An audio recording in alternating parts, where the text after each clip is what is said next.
no matter how many times they try to tell you they're going to start talking specifics really soon, they don't do it.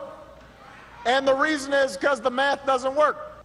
You're the master of the budget, so briefly, let's go through the plan.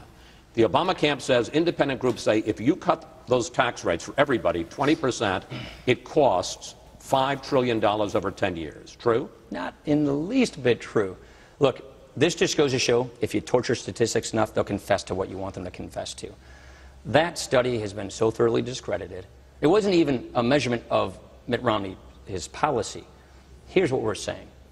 Well, how much would it cost? It's revenue neutral. It doesn't cost $5 trillion. I'm just talking about the cut. We'll get to the deductions, but the cut in tax rates. The cut in tax rates is lower all Americans' tax rates by 20%. How much does that cost?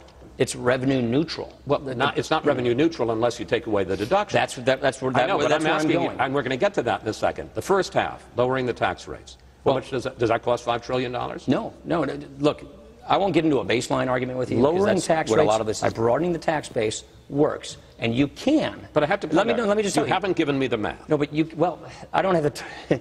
It would take me too long to go through all of the math. But let me say it this way: you can lower tax rates by 20% across the board, by closing loopholes, and still have preferences for the middle class. We want to reduce the size of government so we can have more economic freedom. I get that, but what about balance? Well, I don't know exactly what a balance is because we haven't.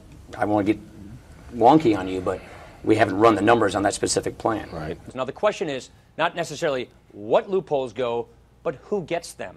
So what's the cutoff? Is it 500,000? I don't even want to get into what the cutoff is because I don't think we should get into this definition. Now, the budget plan that you are now supporting would get to balance when?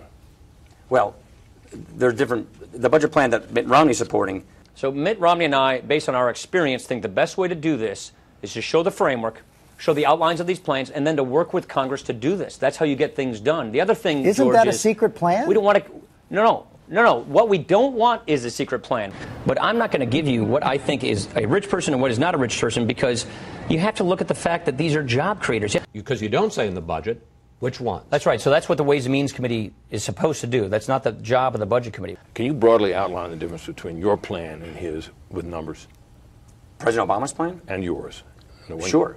We put the budget on a path to balance. I get that. We get government spending under control to where it historically has been. So how much less do you spend than he would? Well, under the trillions of dollars. Retirement benefits. What's the cutoff number? So, I don't. Can you give me a number? I can't because those decisions haven't been made. Why not say right now? Because we want to do this. We want to have this, George, because we want to have this debate in the public. You have seen more details from Mitt Romney on fiscal policy, on saving entitlements, on getting back to work than the incumbent president of the United States has. Well, wait a minute. He proposed a full-blown budget.